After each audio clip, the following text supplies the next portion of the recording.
Hi guys. So I just wanted to make a few final comments just to clean up the ideas we've put forth about causation and maybe to address a few issues that some people might have. The first thing I want to talk about is the concept of space and time. We're not particularly focused on in the vision of causation that we have put forward.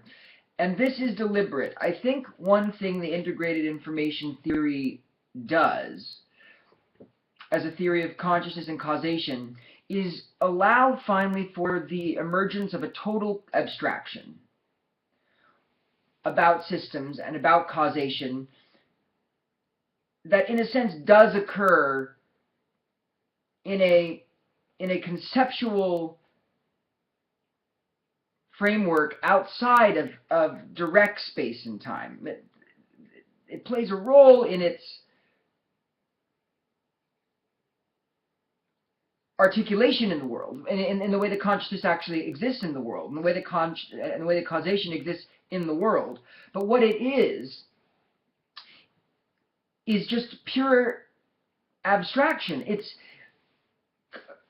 Causation is a logic gate being perturbed in a certain way, and therefore, because it's a functioning logic gate, determining information about itself and generating a conscious state. Now, all that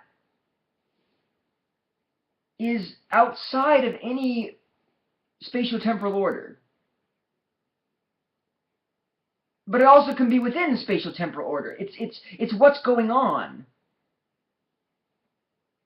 that from within the spatio-temporal order we can see how the spatio-temporal order is the interface by which consciousness makes sense of causation itself. That's what I'm getting at. Here I agree with Kant totally, in that the background of spatio-temporal existence in experience is a structural feature of experience. It doesn't mean that it doesn't correspond to reality. It does correspond to reality, because reality is the thing that we understand through the tools of space-time. Space-time is a conceptual tool that consciousness has utilized, probably necessary based on the way the Platonic structure of the quality shapes are, at least at this level. That the consciousness has, in a sense, utilized space-time as a framework for explaining causal order.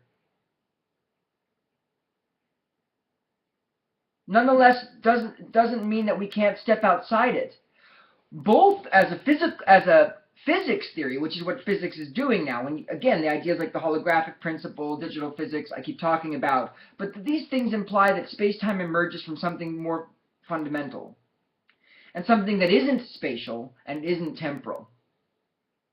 And you can think of then the space-time order as the sense that consciousness makes of this non-spatial, non-temporal thing as it sort of allows itself to comprehend itself in the most efficacious way, that reveals the most information about its own being. I mean, it's a little bit of a,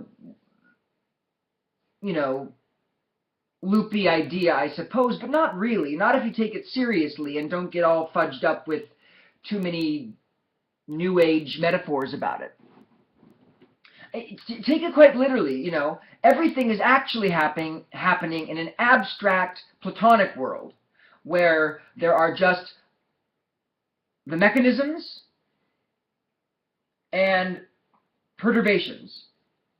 And in a sense, every possible outcome that actually will ever happen has already, in a sense, happened. I mean, from God's point of view, freedom is not individually granting instances of freedom. Now I'm granting freedom here, now I'm granting freedom there. Freedom is one decision. It's God's one decision. Which states to actualize. And to actualize a state is to grant it freedom. And in this Platonic space that God kind of understands, even within God's consciousness, there is spatiotemporal character, I think. Because spatiotemporal character, again, is itself Platonic to what's real, which is these qualia states. But God conceptually breaks out of it and sees that the spatiotemporal character of being is a interface on something which is directly Platonic and abstract.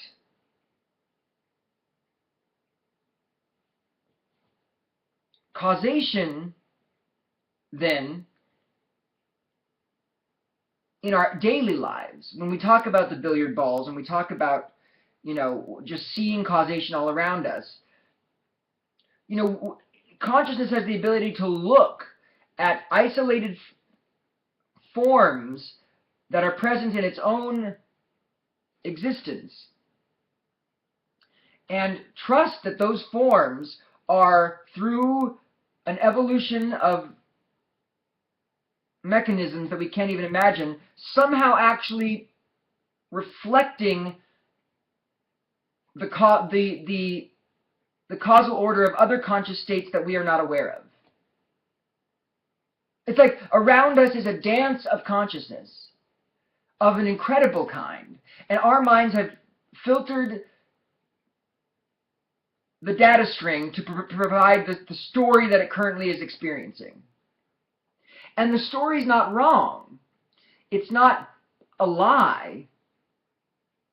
It's this mode of understanding in this moment, with the experience itself constraining the past and future states of what it can be. It being consciousness itself, in a sense. I mean, consciousness always then can relate to itself as in a sense, the thing itself. I mean, this is where Kant went wrong. And Schopenhauer kind of went right, although in a pessimistic way. The things in themselves we do have access to through our experience, because our experience is direct access of the thing itself in one version of its character.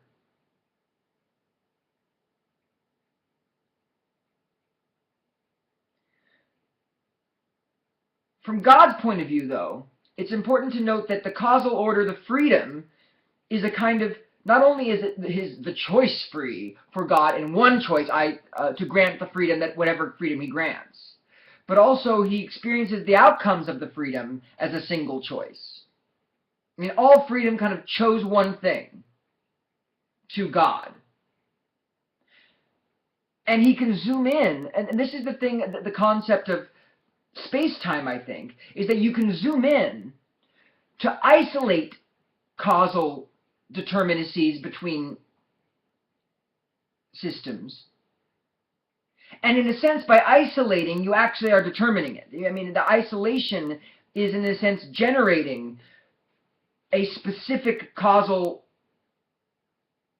dynamic, which otherwise would be part of the diffuse totality of what freedom chose. Where the outcome would still remain, in a sense, indeterminate unless measured by zooming in on it.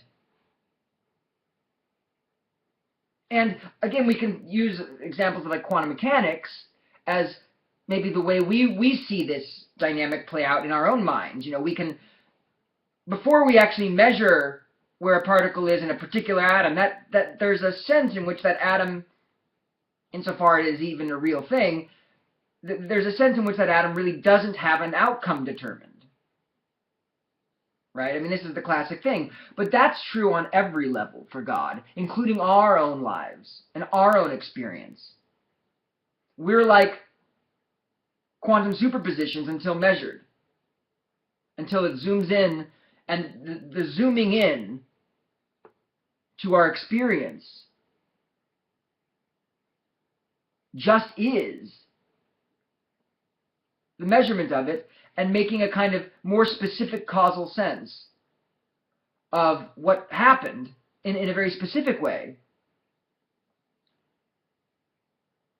by isolating it. Now, freedom. So that's some musings about how this causal order plays out and what space and time might have to do with it. And again, how space-time, playing with the notion of the reality of space-time, is a kind of fun thing. I mean, it's kind of, why do we want it to be so real? Why can't it be useful? And then understand its reality through its usefulness. Okay. Freedom, I want to talk about real quick, and about how this idea relates to freedom. Remember, there are mechanisms. The mechanisms are basically on, perturbed in a certain way. You turn certain elements in that mechanism on or off. It then generates information about itself, reducing uncertainty, generating a conscious state. The conscious state that it's generated is determined by which elements are turned on and off, how it's perturbed, and that can be all written out in a truth table. So where's freedom? Where's freedom in this? If the conscious state is totally determined by the perturbation, where is freedom? This is a key point, and it's really weird, and it does change how we think of reality. And it's this. As I mentioned before in discussing Sam Harris in another video, and his theory of free will, conscious states, once in the state, are actually, they are determined. They are. Even the whole experience of them, even your mind and the thoughts you're having, all this is determined by the state itself. The perturbation is done. There is no freedom in consciousness. There is no freedom in consciousness. There is freedom only in intention. On the boundary of consciousness, in between conscious states, there's freedom, because what's actually free is a qualia state's ability to select which mechanism is actually generating it. And each mechanism that is capable of, because a qualia state is a geometric structure that can actually be, in many cases, perhaps theoretically all cases, I'm not sure how that's a big issue, but it certainly in many cases can be realized by different logical systems if they're perturbed in the right way. Okay? Different logical systems of an actually different, they each have a different repertoire of potentiality. They each contain different sets of qualia states that they could generate, but they nonetheless share maybe this one state. And so when the one state is actualized, because essence precedes existence, when the one state is actualized, existence precedes essence. The existence is always conscious. So the conscious state exists, it attaches to an essence through God's power of actualization. That's determined. What's free then is what potentiality you choose, what mechanism you allow to connect to that could generate your state. Let me put it this way. The brain doesn't choose the consciousness. The consciousness chooses the brain. And this does resist our normal vision of what we think of spatiotemporal reality as being the stable thing that then is generating the consciousness. No. There's a liminal zone where consciousnesses actualize different outcomes in the mechanisms of the world somehow. I mean, that's the direction it goes. Consciousness chooses its mechanism. If there is a plurality of mechanisms that could have generated that conscious state, that's what freedom is. Freedom is the choice to determine your own potential through intention, not your being in the present. That is determined.